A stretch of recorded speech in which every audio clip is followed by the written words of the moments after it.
So it started shaking at local time about 8 a.m. here, and it lasted much longer than expected, even though Taiwanese people are very used to earthquakes throughout the year. But this particular one immediately reminded myself of the last big one that was in 2001, when the 7.6 magnitude earthquake killed 2,400 people. So I immediately hid under the table and tried to start looking for information on the government's website about the actual details of this earthquake. Yes. How quickly did the picture emerge? We know now that the death toll has risen, many people are still missing. It is still kind of an emergency situation. Right. So the pictures and images and videos, especially of two of the buildings that partially collapsed in the eastern county of Hualien, quickly circulated on social media about half an hour after the initial earthquakes. And we are now learning that most of the major highways and railroads into that certain part of Taiwan has been severely damaged. And so the authorities are trying to arrange air traffic and sea traffic to try to evacuate people who need to leave that part of the Taiwan.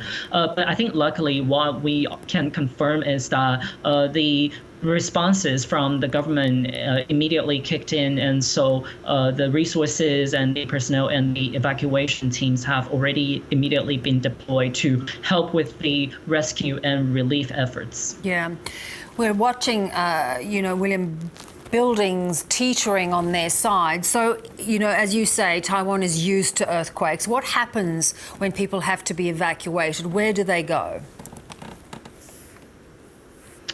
So there are all these community centers. They're either a gym nearby or a school nearby that will be immediately turned into a place for people to gather and then take shelter. And so I think in especially the place like Hualien, which is always very vulnerable to major earthquakes or other natural disasters, the local authorities have a very thorough system in place to actually help and respond to events like this. And so I think that is probably one of the reasons why they are able to limit the scale of the casualties that we're seeing today, even though still 9 people lost their lives. But I think if the government doesn't have a system like that in place, we could see the number be much higher. Yeah.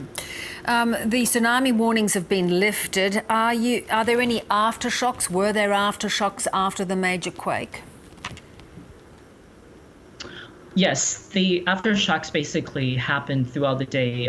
Every 10, 15 minutes, we will start feeling like the house or apartment is shaken again. For a lot of people who may not be so familiar with earthquakes, foreign residents here, they in the beginning might even be a little bit confused about whether it's actually them feeling a little bit unwell or it's actually the aftershocks. So I think by the government's number, we have had already more than 100 aftershocks already. And they're warning that over the next 3 to 4 days, aftershocks at the scale of between 6.5 to 7 could potentially happen. And so they want people to stay on alert, but not panicking. Yeah. Where will be where will rescue efforts be mostly concentrated, and what happens in terms of the rebuilding effort, because a lot of those buildings are going to need work. Even the new metro has been damaged.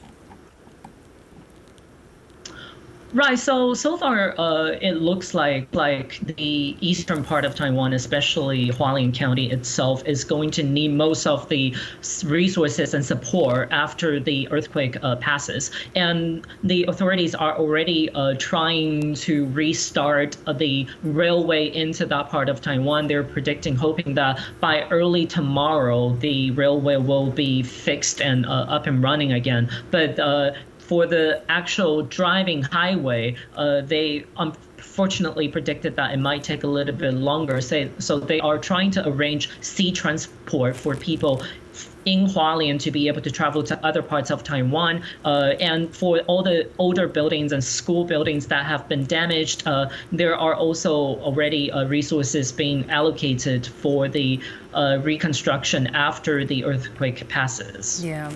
Well, you know, other countries were impacted. Japan and the Philippines issued tsunami warnings. They have now been lifted, though, haven't they? Yes, exactly. I think these two countries are also very experienced with dealing with earthquakes at this certain scale, especially for Japan. So immediately this morning, we saw that Japan was actually the first one that issued the tsunami warning. But then as soon afterwards, they realized that the impact of the earthquake is probably not as serious as they thought. So they lifted it at around 11 a.m. local time. And the Philippines basically soon followed that as well. And so I think we're seeing that countries in this part of Asia is already very experienced to dealing with natural disasters like this, and oftentimes maybe they're also closely following and monitoring the situation on the ground here in Taiwan as well. Yeah, so you become very practiced at managing it. Great to talk to you, William. I hope things settle down over the next few days. Thank you so much.